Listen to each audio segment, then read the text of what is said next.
iglesia mula sa Luzon, ang CCC.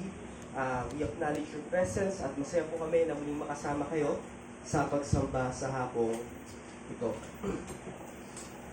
Tayo po ay dumako sa pangangaral ng salita ng Diyos sa hapong ito at inaanya ko ang bawat isa na buksan natin ang ating mga Biblia in the book of 1 John chapter 1 verses 5 hanggang 10. 1 John chapter 1 verses 5 hanggang 10. At kung mayroong pamagat o paksa ang ating pangangaral sa hapong ito ay pinamagatan na ang kasalanan ay inilalantad ng liwanag or sin exposed by light. Nabasa natin yung text kanina in English, ngunit nais kong basahin ito sa Tagalog. Sabi sa verse 5, at ito ang mensahe na aming narinig sa Kanya, ng Diyos ay liwanag at sa Kanya'y walang anumang kadiliman. Kung sinasabi natin tayo ay pakikisama sa Kanya at tayo lumalakad sa kadiliman, nagsisinungaling tayo at hindi natin ginagawa ang katotohanan. Ngunit kung tayo lumalakad sa liwanag, tulad niya na nasa liwanag, may pakikisama tayo sa isa't isa at ang dugo ni Jesus na Kanyang anak ang lumilinis sa atin at sa lahat ng kasalanan. Kung sinasabi natin tayo walang kasalanan, dinadaya natin ang ating sarili at ang katotohanan ay wala sa atin. Verse 9. Kung pinapahayag natin ang ating mga kasalanan, siya ay tapat at banal na magpapatawad sa ating mga kasalanan at tayo'y lilinisin sa lahat ng kalikuan. And last verse. Kung sinasabi natin tayo'y hindi nagkasala, ginagawa natin siyang sinungaling at ang kanyang salita ay wala sa atin. Tayo muna ay manalangin at nais kong ipanalangin ang Psalms 139 verse 23 to 24. O Ama naming Diyos, siya sa atin mo kami, alamin mo ang aming puso, subukin mo kami at alamin mo ang mga pag-iisip namin. Tignan mo kung may anumang lakad ang kasamaan ang meron sa amin at patnubayan mo kami sa daang walang hanggan. Salamat Panginoon sa lahat ng ito. Usang dalangin sa pangalan ni Jesus. Amen. Amen. Makikita natin, ang palaging naririnig natin ay ang 1 John. Isinulat ito para sa mga mananampalataya upang bigyan ng mga Kristiyanong sinulatan ng kulay na assurance sa kanilang salvation. Ang mga Kristiyano ay may buhay na walang hanggan sa pamamagitan ng pananampalataya kay Kristo Jesus. Yan yung makikita natin na binanggit sa 1 John chapter 5 verse 13. Kaya yung practical naman na tuon ni John sa mga sulat na ito ay binibigyan ng katiyakan ng kaligtasan.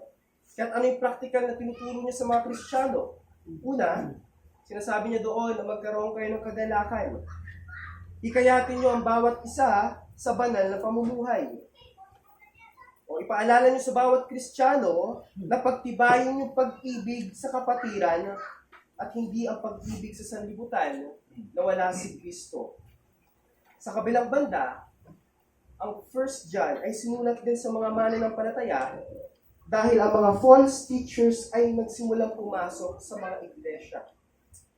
At kung ma-observe natin yung text, ilang ulit binanggit dyan na kung sinasabi.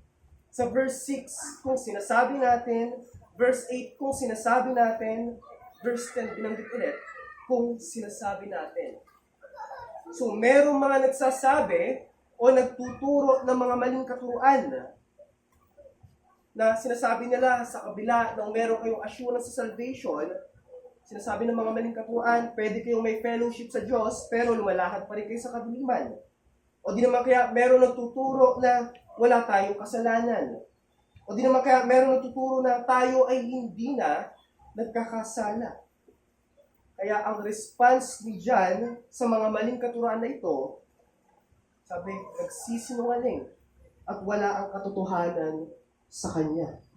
Yung mga nagsasabi na pwede pa rin kayong lumakad sa kadiliman, hindi na kayo nagkakasala, wala na kayong kasalanan. Ang response dyan sa mga false teachers na yon, nagsisinungaling at wala sa kanilang katotohanan. So malinaw, merong maling katuruan na kumakalat sa panahon nila at tinatawag itong Gnosticism. In general, dinedenay ng katuroang ito ang centrality ng salvation kay Christ. In general, sa kanilang katuruan, para sa kanila ang kaligtasan ay matutuklasan mula sa lihim na kaalaman or secret knowledge na makita mo daw sa iyong sarili. Hindi lang yan, kundi sa maling katuruan na yon, meron pang ibang mga maling katuruan na napakailalim. Unang-una, hindi lang ganun yung kanilang belief, kundi meron din silang pagtanggi o pag-deny sa incarnation ng ating Panginoong Hesus. Sila ay merong maling pagtingin o pagkilala sa persona ng ating Panginoong Hesukristo. Dinedeny nila yung true humanity, yung pagkatao ni Kristo, dahil para sa kanila, yung matter, yung katawan, ay evil. Kaya't naniniwala yung mga Gnostics na ito na yung physical na katawan ni Hesukristo ay hindi totoo. Ngunit parang lang, to seem. Para sa kanila, si Christ ay hindi talaga nag-incarnate. Yung katawan niya ay parang lang, hindi totoo. Yung mga ganitong pananaw ay sumisira hindi lamang sa tunay na pagkatao ni Jesus, hindi ganoon na rin sa pagbabayad sala na ginawa niya. Malinaw ang sinasabi ng Scripture ng ating Panginoong Hesukristo, siya ay tunay na Diyos at siya ay tunay na tao. Siya ay totoong nagkatawang tao at aktwal na nagdusa at namatay sa krus upang maging katanggap-tanggap ang mga handog o ang handog niya para sa paghalili sa atin sa mga kasalanan. Ang tinuturo ng Scripture tungkol kay Kristo ay nagpapatotoo na siya ay tunay na Diyos at tunay na tao. Kaya nagbigay si John dito ng test upang matiyak ng isang tao kung nananampalataya ba siya sa totoong Hesukristo. Dahil maaaring ilan sa kanila ay nalinlang sa ganong katuruan. Ano yung test na una niyang binigay? Ang paglagak o ang pananampalataya mo sa totoong Hesukristo. Makikita natin yan sa 1 John chapter 1 verses 1 to 4. Sabi doon, yaong buwat sa pasimula na aming narinig, aming mga mata, aming napagmasdan, nahipon ng aming mga kamay tungkol sa salita ng buhay. At ang buhay na ito ay nahayag sa aming nakita, aming pinatotohanan at sa aming pinagbabalita, ang buhay na walang hanggan, kasama ang Ama, at sa amin ay ipinapahayag. Ipinapahayag namin sa inyo yaong aming nakita at narinig upang kayo rin naman ay magkaroon ng pakikisama sa amin. At tunay na ating pakikisama ay sa Ama at sa kanyang anak na si Hesukristo. Ang tugon ni John doon sa maling teaching na yun, magmula verses 1 to 4, sabi niya, di ba may teaching na kumakalat na yung physical na katawan daw ni Kristo ay hindi totoo. Ngayon, ang tugon ni John, binanggit niya dyan na nakita niya mismo ng kanyang mga mata. Napagmasdan namin, nahipo ng aming mga kamay tungkol sa salita ng buhay.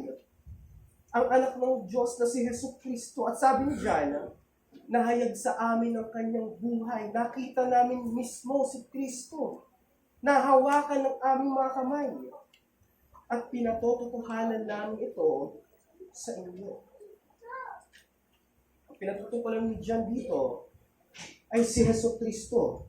At yung unang pagsusulit ay ang paglalagak mo ng pananampalataya sa totoong Hesukristo. At ikalawa, ang mga Gnostics din ay mayroong tinuturo na pagde-deny sa tamang pamumuhay ng Kristiyano. Itinuturo ng mga Gnostics na tinatawag na ang spirit ay good at ang matter ay evil. Ang kaluluwa daw ay mabuti at dalisay, pero yung katawan, masama at hindi naman nagmamatter. So what matters most ay yung kaluluwa mo at hindi ang iyong katawan. Kaya't ano ang nagiging practice nila? Kung ano ang gusto ng katawan, ibigay mo. Now yung ganitong teaching, kapag sinama sa Kristiyanong paniniwala, ang mangyayari o ang kalalabasan, Maaari mong gawin ang gusto mo gamit ang iyong katawan. After all, hindi naman nagmamatter ang iyong katawan. Dahil yan ay material, ang nagmamatter ang iyong kaluluwa na siyang iniligtas ng Diyos. Kumbaga, kung pinaghalo mo yung ganung teaching sa Kristiyanong pagtuturo, ganun yung kalalabasan.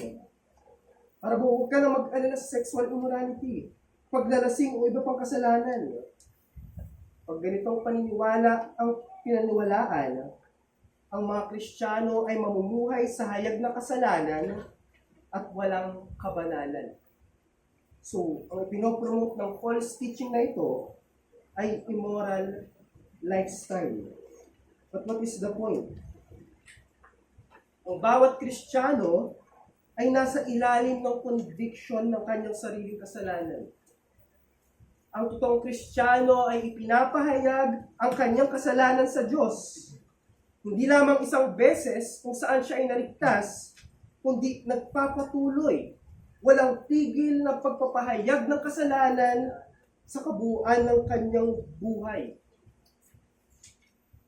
Ang Kristiyano ay merong sensitivity towards sin.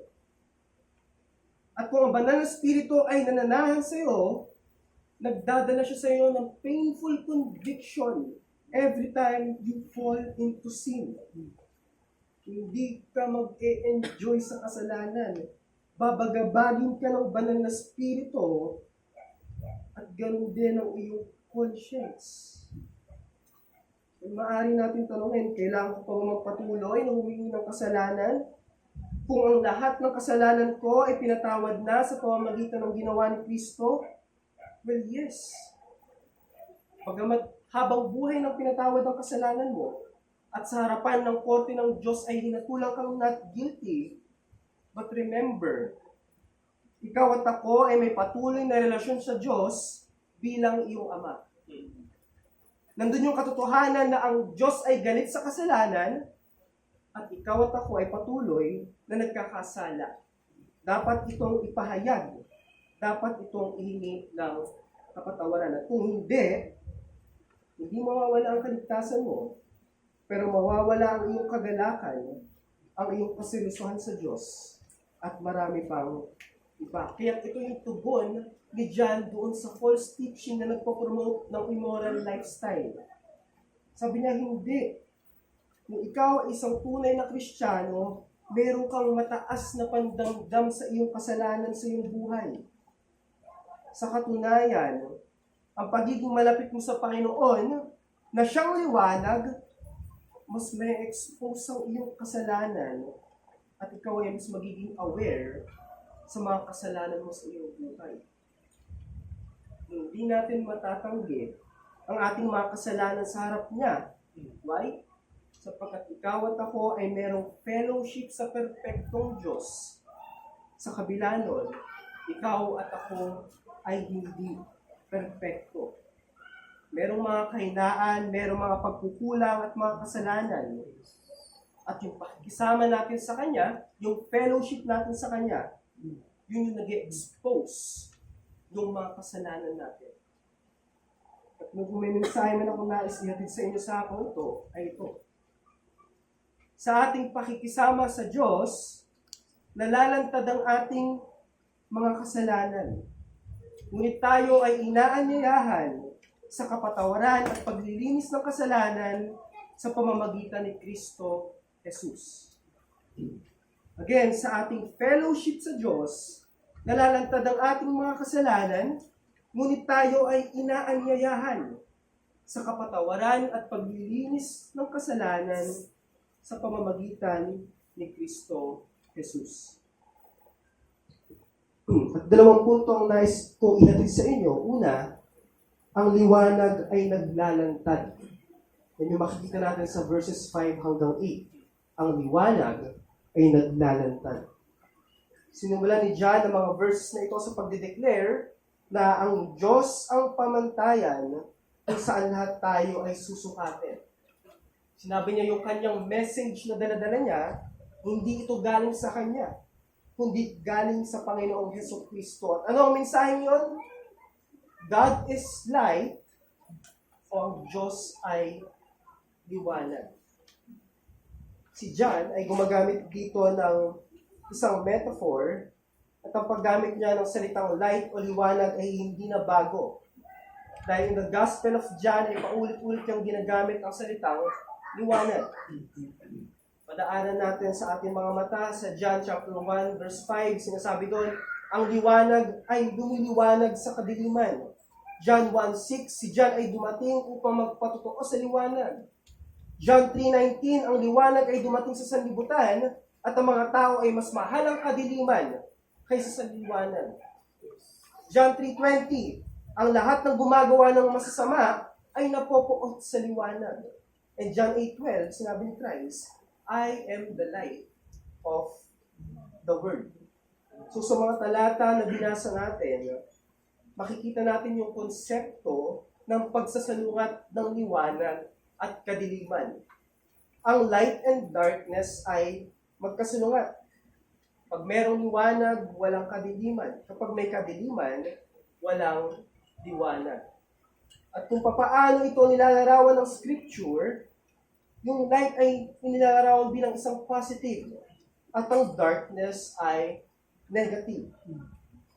O sa original na lingwahe ng pagkakagamit, pag sinabing light, it means righteousness, good, pure, and truth. At kapag darkness naman, it means ignorance, wickedness, and misery. So nakita natin yung concept ng pagsasalungat ng light and darkness. At isa pang bagay, ang liwanag ay naghahayag. Light reveals. Kapag ikaw ay naglalakad sa isang madilim na lugar, kinakailangan mo ng liwanag. At nahahayag ng malinaw yung dinadaanan mo. At ganun din, sa paglalarawan dito, bago pa man mag-incarnate ang ating Panginoong Hesukristo, ang mundo ay nasa kadiliman dahil sa pagkabulag at pagiging patay sa kasalanan. Kaya't nung ang ating Panginoong Hesukristo ay dumating sa kanyang first coming, si Hesukristo na liwanag ay nagbigay ng liwanag sa mga tao. Inireveal niya sa mga tao ang banal na Diyos. Sabi sa John 18, walang sino man ang nakakakita sa Diyos. Ang Diyos na tanging anak na nasa kandungan ng Ama ang nagpakilala sa Kanya. John 14:9, ang nakakita sa akin ay nakakita sa Ama. So sa pamamagitan ni Kristo na liwanag, na siyang liwanag, inireveal niya sa mga tao ang banal na Diyos. So light reveals. Ang liwanag ay naghahayag. Inihayag ni Kristo ang Diyos at ang mga bagay na patungkol sa Diyos sa kanyang mga disipulo at sa mga tao. At ito yung mensahe na tinutukoy ni John na narinig mismo nila kay Christ at sinasabi sa atin ngayon na ang Diyos ay liwanag. Now, anong ibig sabihin nito when John says God is light? Dalawang bagay. Una, ito ay nagpapatungkol sa moral na aspeto ng Diyos. Sinasabi ni Juan na walang kasalanan sa Diyos. Ang bagay na sinasabi ni John ay ang Diyos ay ganap na perpekto sa kanyang pagka-Diyos, sa kanyang karakter, sa kanyang attribute, sa kanyang salita, sa gawa, kilos, pag-iisip, motibo, lahat ng tungkol sa Kanya ay ganap o perpekto. Walang pagkakamali sa Diyos. Lahat ng Kanyang sinasabi at ginagawa ay perpekto. There is no darkness in God at all. So yun yung pinapatutunan ni John when he says that God is light. At ikalawa, pag sinabing God is light, nagpapatungkol ito sa intelektual na aspeto ng Diyos. Walang kamalian sa Diyos. Walang kabulaanan na nagmumutawi sa kanyang bibig, walang kasinungalingan na nagmumula sa kanya, walang maling impormasyon mula sa Diyos, lahat ng kanyang salita ay lubos na katotohanan. So, yun yung dalawang bagay when John says, God is light. Or John is basically saying, God is perfect, and in Him there is no darkness at all. Ngayon, yung sinasabi ni John na to, malinaw na opposition sa katuruan ng mga Gnostics na nagtuturo na yung liwanag daw ay matatagpuan sa ating mga sarili. Sinasabi ni John, hindi. Iisa lang ang liwanag at ang pinagbumulan ng liwanag. Iisa lang ang pinagbumulan ng kabutihan, kalinawan, katuwiran, kabanalan at katotohanan. At sabi niya, yun ay ang Diyos na siyang liwanag. Hindi lang yan. Ino-oppose ni John ang mga maling katuruan na nagsasabi ng hindi mahalaga ang ating mga katawan sa ating Kristiyanong pamumuhay. Ino-oppose niya ang mga maling katuruan na nagsasabi na ang Kristiyano ay hindi na nagkakasala o walang kasalanan sa pamamagitan ng pagsasabi niya na may fellowship kayo sa Diyos na liwanag.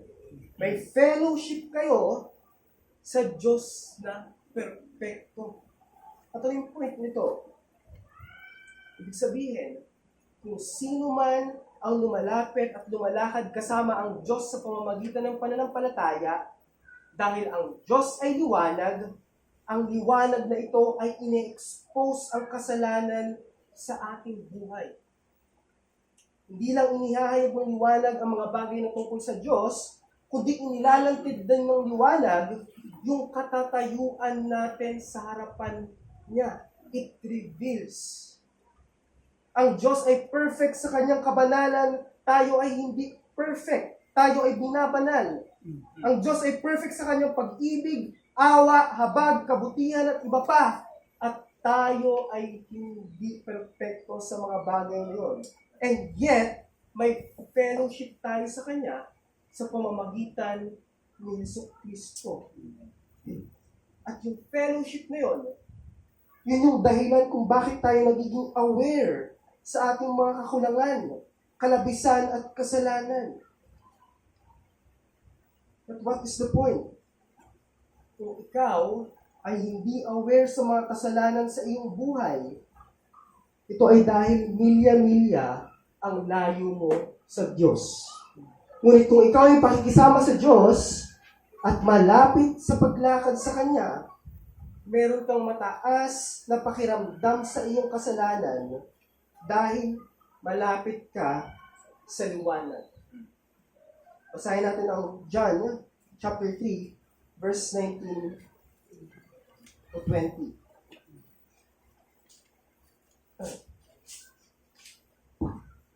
John chapter 3, verse 19 to 20. Sabi dito, at ito ang kahatulan na naparito ang ilaw sa sanlibutan at inibig pa ng mga tao ang kadiliman kaysa sa ilaw, sapagkat ang kanilang mga gawa ay masasama. Verse 20, sapagkat ang bawat isa na gumagawa ng masasama ay napupuot sa ilaw at hindi lumalapit sa ilaw upang ang kanyang mga gawa ay huwag malantad. Kung sa mga hindi mananampalataya, sa mga umiibig sa kadiliman, sa mga gumagawa ng masasama, sila ay manhid sa kasalanan. Ayaw nila sa Diyos, ayaw nila kay Jesus, ayaw nila sa gospel. Sila ay malayo sa ilaw at hindi lumalapit sa ilaw dahil nalalantad yung kanilang mga gawa, na-expose yung kanilang works. Tanong, ang mga unbeliever lang po ba ang nalalantad ang mga gawa kapag sila ay lumalapit sa liwanag? Hindi po.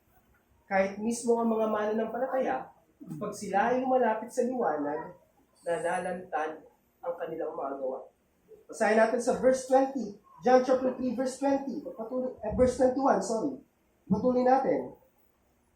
John chapter 3, verse 21. Sabi dito, subalit ang gumagawa ng katotohanan ay lumalapit sa ilaw, upang malinaw na mahayag ang kanyang mga gawa ay naaayon sa Diyos.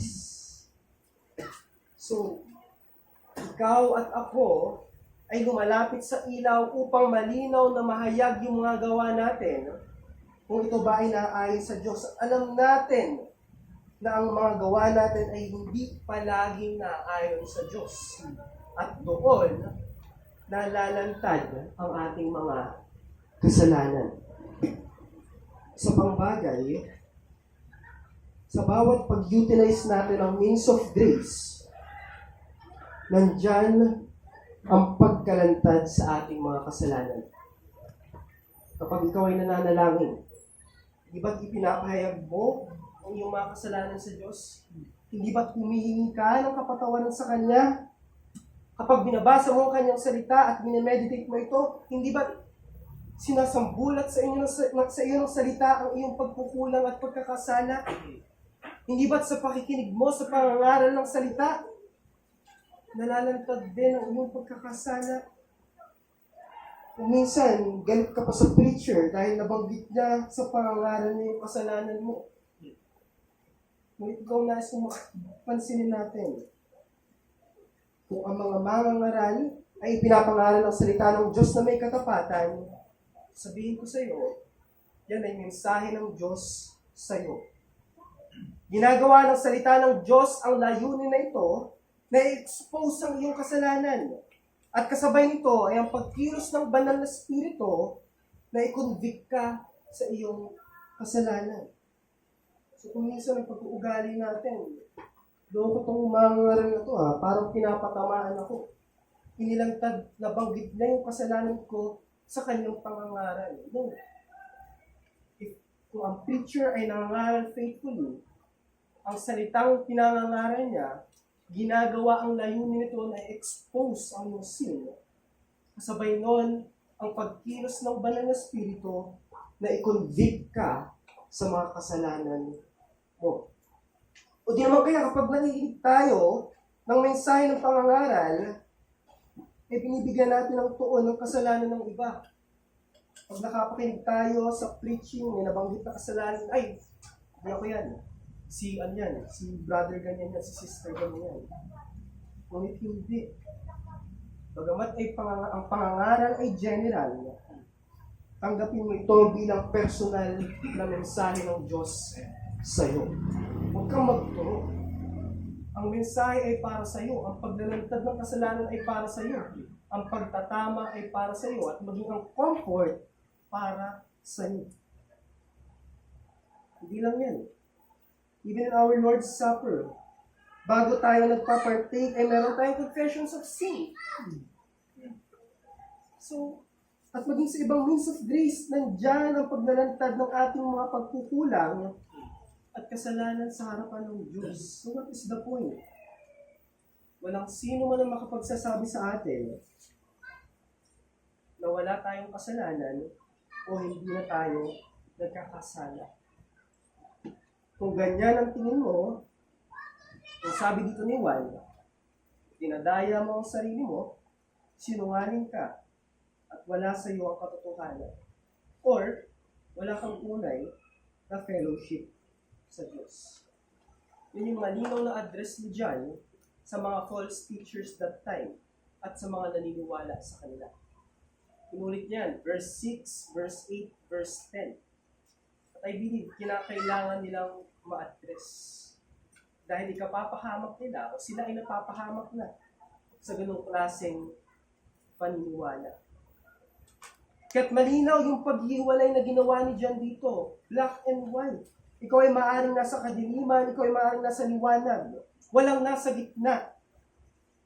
At yung pamumuhay mo, inilalantad kung meron ka bang tunay na fellowship sa Diyos. Ang pamumuhay mo ay inilalantad kung nasa liwanag ka ba. Ang pamumuhay mo ay inilalantad kung ikaw ay tunay na nalinis ng dugo ni Kristo.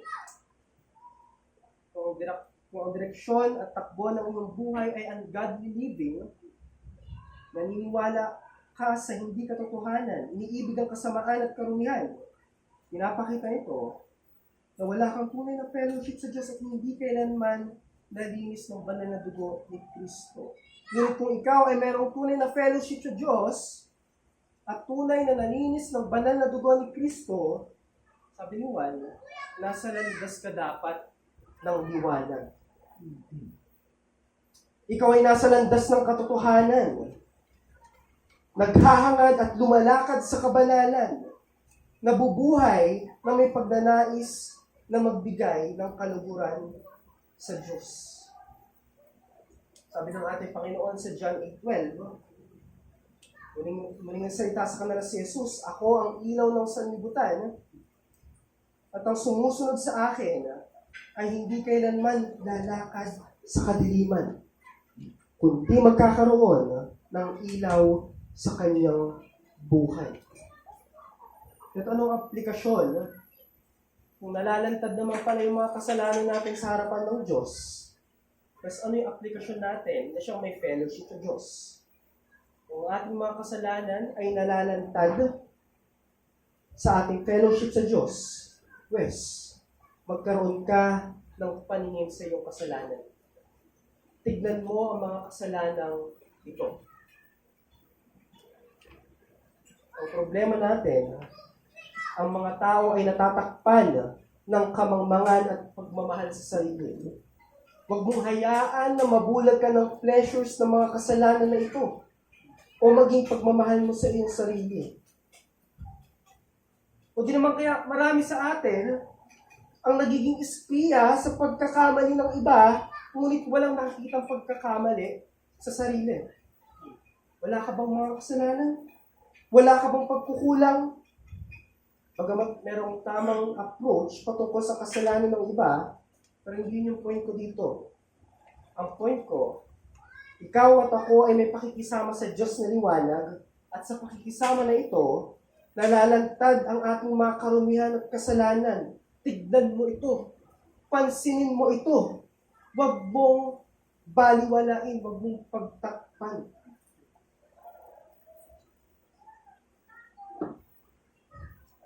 Sabi ni Thomas Watson, sa kanyang book na The Doctrine of Repentance. At sabi niya doon, ang isa sa ingredient ng repentance ay sight of sin. O yung makita mo, yung kasalanan mo. Sabi niya, a man must first recognize and consider what sin is, and know the plague of his heart before he can be duly humbled for it. The first created thing God made was light, so the first thing in a penitent is illumination. The eye is made both for seeing and weeping. At sabi niya doon, sin must be seen first before it can be wept for. Sabi ni Thomas Watson, kinakailangan munang makita mo ang kasalanan bago mo ito iyakan. Bago ka malungkot dito. And that is my point. Kasama ng fellowship natin sa Diyos, ang pagbibigay niya ng liwanag upang makita natin ang pagkamakasalanan natin sa harapan niya. Inilalantad sa iyo ng Diyos ang iyong mga pagkukulang at pagkakasala. Tignan mo ito. Bigyan mo ng pansin at huwag mong baliwalain. Huwag mong pagtakpan. So yung aplikasyon, magkaroon tayo ng sight of sin. Kalawang punto, kung ang liwanag ay naglalantad, pues ang liwanag ay naglilinis. Second point, ang liwanag ay naglilinis. Yan ang makikita natin sa verses 9 hanggang 10. So, sa pamamagitan ng ating fellowship sa Diyos, na banggit ko kanina, nire-reveal yung ating mga karumihan at mga kasalanan, mas merong paanyaya sa kapatawaran ng kasalanan at paglilinis ng karumihan. Sinabi ko kanina, kapag ang sin ay na-expose sa harapan natin, dapat mo itong tignan. Dapat mo itong pansinin. Pero hindi mananatili sa pagtingin lamang sa kasalanan iyon. Dahil ang tamang pagtingin o ang tamang sight of sin sa kasalanan o ang tamang pagtingin sa kasalanan, nagdudulot ito sa atin ng kalungkutan. pagkapighati, pagkawasak. Nilalantad ang mga kasalanan sa harapan mo at ang tanong, ano ang nagiging response mo dito? Sabi ni Voddie Baucham sa kanyang preaching, brokenness is an appropriate response for sin. Yung pagkawasak daw, yun daw yung tamang tugon kapag nakikita mo ang kasalanan sa iyong harapan.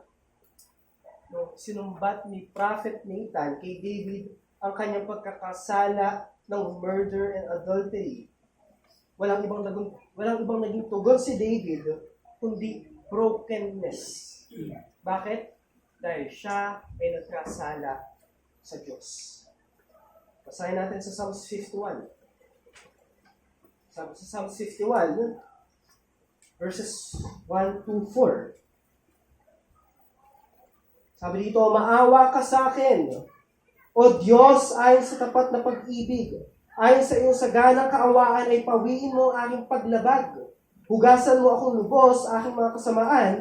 Linisin mo ako sa aking mga kasalanan. Sapagkat ang aking nalalaman ng mga pagsuway ko, at sabi niya dito, ang aking kasalanan ay laging nasa harapan ko. Verse 4, laban sa iyo. Sa iyo lamang ako nagkasala at nakagawa ng kasamaan sa iyong paningin upang ikaw ay maging ganap sa iyong pagsasalita at walang dungi sa iyong paghatol. Jump tayo sa verse 8 ng Psalms 51. Sabi dito, gawin mong marinig ko ang kagalakan at kasiyahan. Hayaan mo ang mga buto na iyong binali ay magalak. Again, hayaan mo ang mga buto na iyong binali ay magalak. Some people say, kapag Christian ka na, hindi ka na dapat nalulungkot. Wala ka na dapat pagkalungkot o pagkapighati. Pero sabi dito ni David, hayaan mo na mga buto na iyong binali ay magalak. Pagkilos ng Diyos ang pagdalantad ng kasalanan sa iyong harapan at ang pagkawasak mo dahil dito. Hindi ka matatapos na nakita mo o nalantad sa harapan mo yung kasalanan, kundi ang tamang magtutunan mo dito ay pagkalungkot, pagkawasak, pagkapighati. Tuloy natin sa verse 12 ng Psalm 61.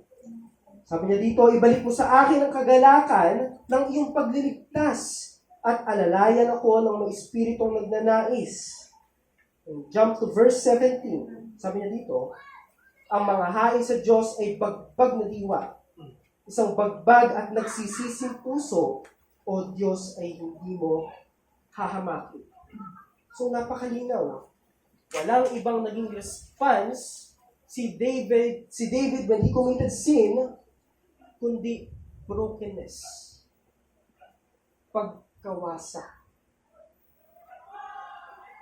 Sa mga pagkakataon na ang mga kasalanan ay nalalantad sa ating harapan, kasabay nito yung ating pagkalungkot, pagkapighati, at pagkawasak, pagkapunit ng ating mga puso dahil yung mga kasalanan ito, ino-offend natin ang Diyos. Nilalabag natin ang kanyang pag-uutos at inaabuso natin ang pag-ibig at biyaya na pinagkaloob niya sa atin. So yun yung main reason. Bakit kailangan ng brokenness bilang response sa sin? Because you offend God. Hindi dahil sa punishment and consequences. Primarily, inoffend mo ang Diyos na naging mabuti at mabiyaya sa iyo. Ang isang magnanakaw, malulungkot siya at hihingi siya ng tawad kapag siya ay nahuli. Pero kung hindi naman siya nahuli, wala lang. Pero ang isang Kristiyano, siya ay nalulungkot, napipighati. Bakit? Dahil sa offense na nagawa niya sa Diyos. Kaya nga sabi ni David, for I know my transgression, My sin is always before me. Nasa harapan at nalantad ang kasalanan sa harapan ko. At sabi niya, against you, God, you only have I sinned and done what is evil in your sight. Nahayag ang kasalanan sa harapan ko at kasalanan ko to laban sa iyo, Diyos.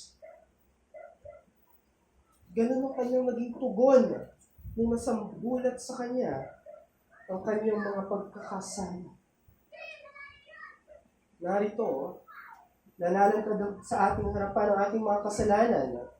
At ang mga kasalanan na ito ay ino-offend ang napakabuti at napakabiyaya ng Diyos. Pinipighati mo ang banal na spirito na siyang mag-aaliw sa iyo. So isipin natin, sa kabila ng lahat ng kabutihan na ginawa sa atin ng Diyos, sa kabila ng lahat ng kanyang biyaya, narito at nahahayag ang ating mga kasalanan sa harapan niya, at ang ating Panginoong Hesukristo ay nalagay sa kahihiyan dahil sa ating kasalanan, hindi ka ba mahihiyak? Hindi ka ba malulungkot sa mga kasalanan ito na ino-offend ang ating Diyos? Hindi lang yan. Sa tuwing tayo nagkakasala, sinabi din sa 1 John, yung puso natin, hinahakulan tayo. 1 John 3:20, kapag tayo nagkakasala, sabi doon, our heart condemns us. Hinahatulan tayo ng ating puso at nagdadala ito ng guilt sa atin every time we sin.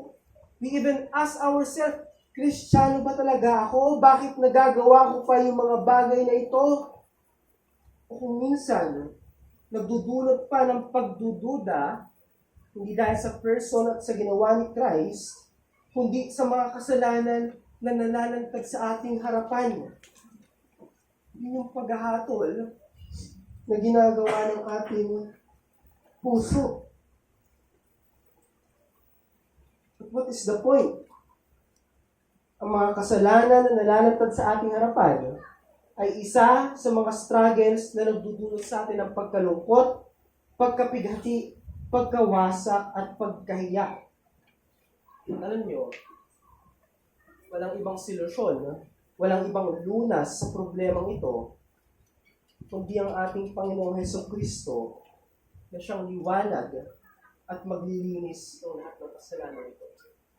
So kung pinresent sa atin na yung problem natin is na expose yung ating sin sa ating fellowship sa Diyos, ang cure, ang lunas na binigay ni John, walang iba kundi ang ating Panginoong Hesukristo.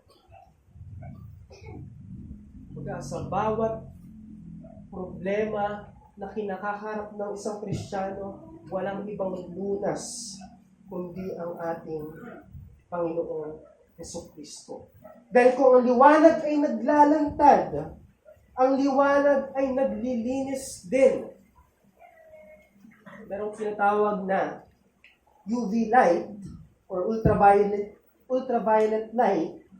Ang ginagawa ng UV light na ito ay nililinis yung hangin at yung tubig. Kayang patayin ng UV light yung mga molds, mildew, or pathogens na nagdudulot ng sakit na nakukuha sa hangin. Ganun din, kayang patayin ng UV light ang mga bakterya or other organisms sa tubig. At ganun din sa Kristiyanong buhay. Ang Panginoong Hesukristo na siyang liwanag, siya ang naglinis at naglilinis sa lahat ng ating kasalanan. Kung ang ating mga kasalanan pala ay na-expose sa harapan ng Diyos, sabi ng verse 7, ang dugo ni Jesus na kanyang anak ang lumilinis sa lahat ng ating kasalanan. Saan si Jesus sa pamamagitan ng kanyang sakripisyo, kamatayan sa krus at sa pagdanak ng kanyang dugo, nililinis tayo at patuloy na nililinis tayo sa ating kasalanan. kung sa ating justification o pagpapawalang sala, ang banal na dugo ni Kristo ang siyang naglinis sa atin. Therefore, in our sanctification or sa ating pagpapabanal, ang banal na dugo pa rin ni Jesucristo ang patuloy na naglilinis sa ating mga kasalanan. At wala nang iba.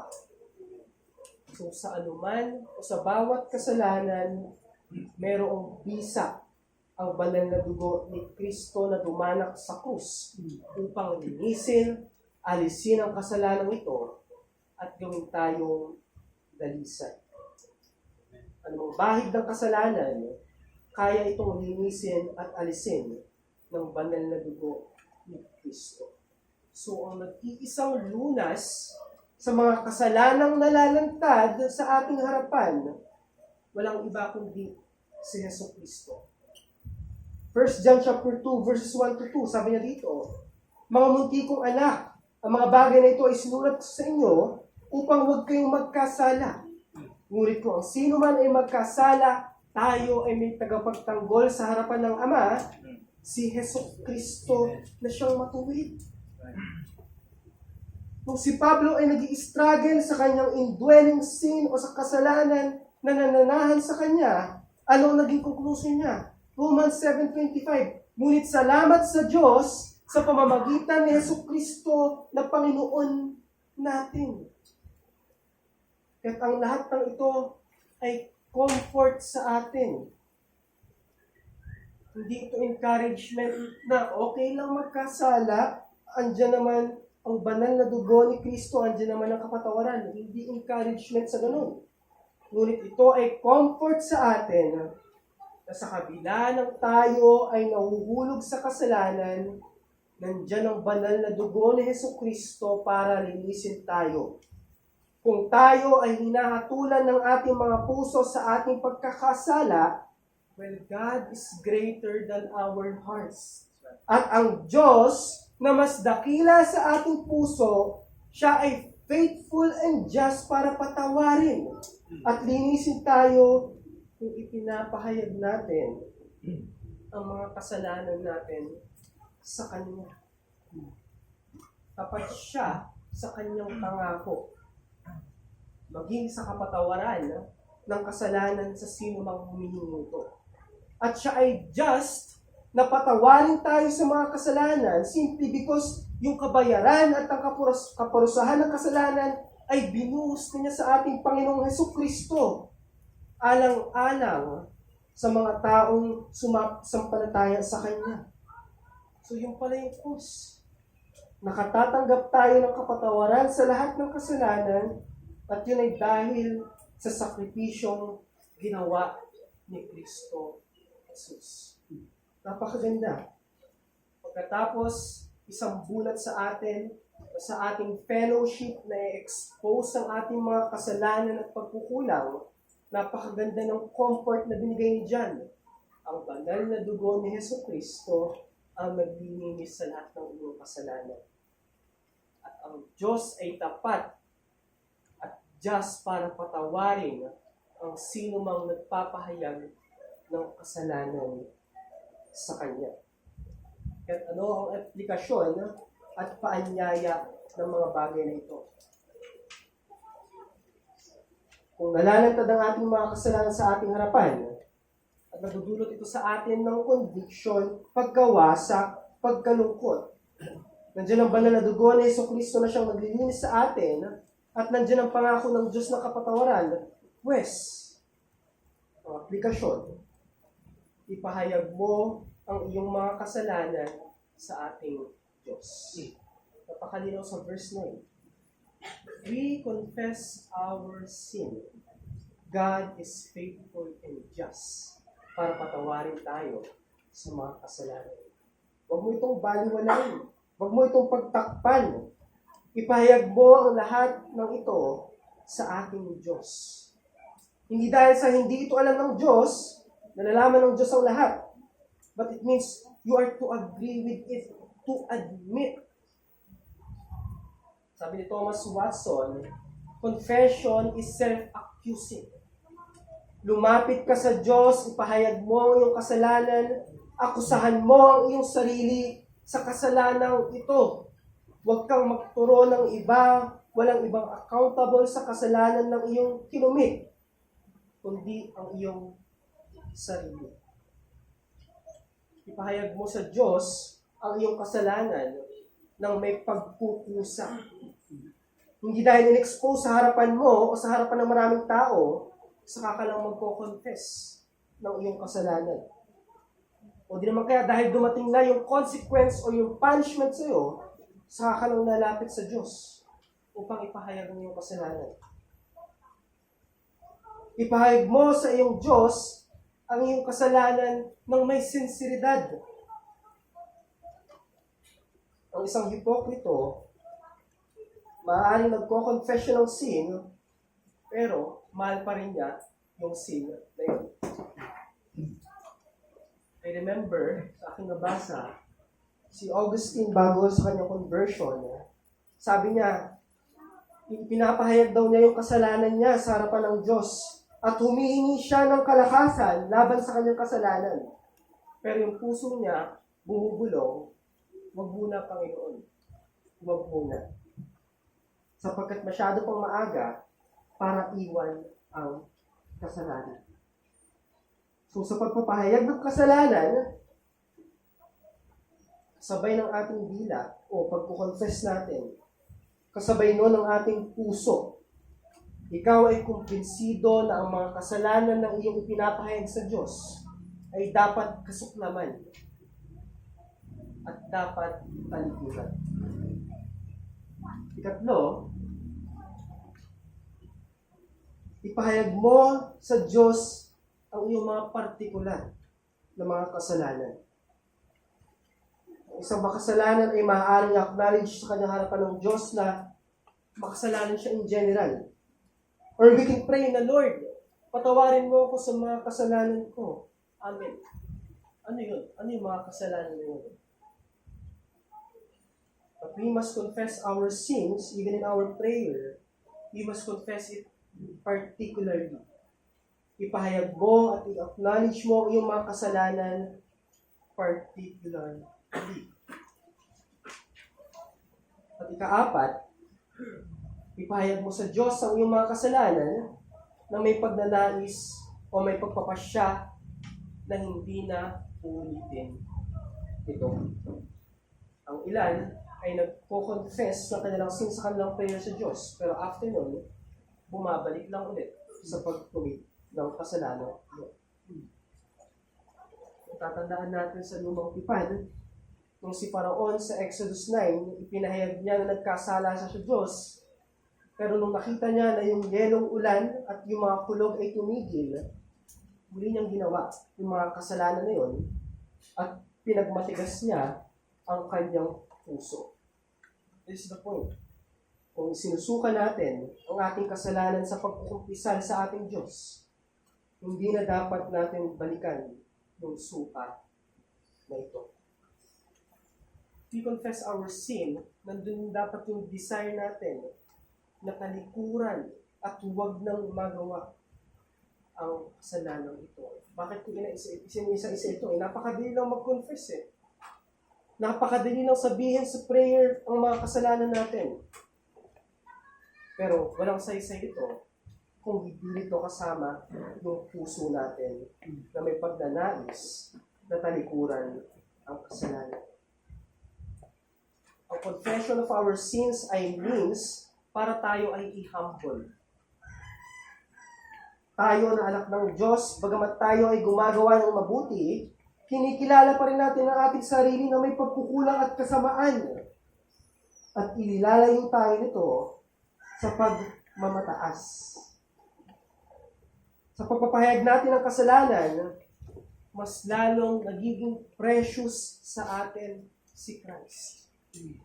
Kapag sinasabi ko na ako yung makasalanan at nauunawaan ko ito, pues, ganun magiging mahalaga sa akin si Kristo. Para mas lalo ko pang makita ang higit na pangangailangan ko sa Kanya. Ang pagpapahayag ng kasalanan ay nagbibigay ng daan sa kapatawaran. Ang taong tapat at pinapahayag ang kanyang kasalanan ay may pangako mula sa Diyos na papatawarin niya ito. Ito ay may pangako na mula sa Diyos.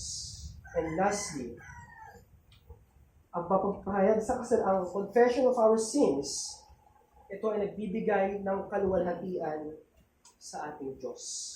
Bakit? Habang tayo ay nagpukumpisal sa Kanya ng kasalanan, na ma-magnify, na ipapakita yung Kanyang pagtitiis sa atin at yung pagliligtas sa atin. At yung Kanyang biyaya ay nakikita sa pamamagitan ng pagpapatawad niya sa atin. At ito ang final challenge ko sa mga mananampalataya. We are in fellowship with God. May patuloy tayong pakikisama sa Diyos. At hindi mo maiiwasan na malantad ang iyong mga kasalanan. Whether yan man ay publicly or sa iyo, privately at sa Diyos, mawawasak ang iyong puso dito. At wala kang ibang dapat gawin kundi ipahayag mo ito sa Diyos. Ihingi ng tawad. Ikahiya mo ang mga kasalanan ito, kamuhian mo, at talikuran mo. Ito sinasabi na God is light and we have fellowship with God, dapat ikaw ay lumalakad din sa liwanag. At ang mga Kristiyano ay tinatawag din na light of the world.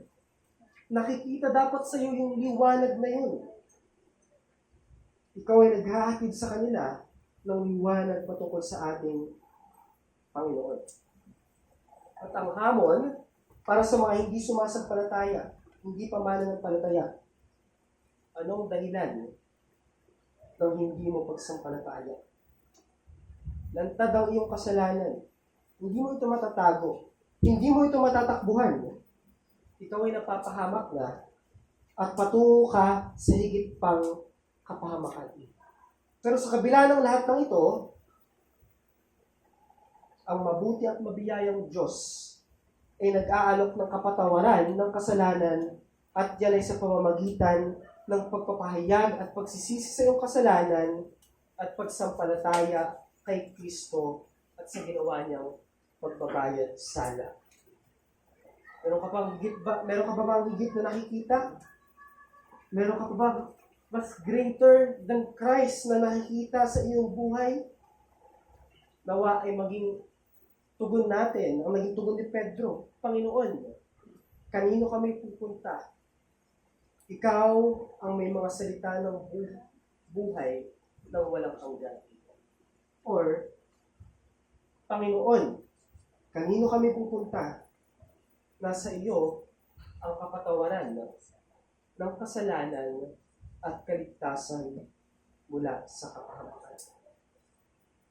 Sa ating responsive, awitin natin ang hymna sinulat ni J. Edwin Orr ng pamagat na Cleanse Me.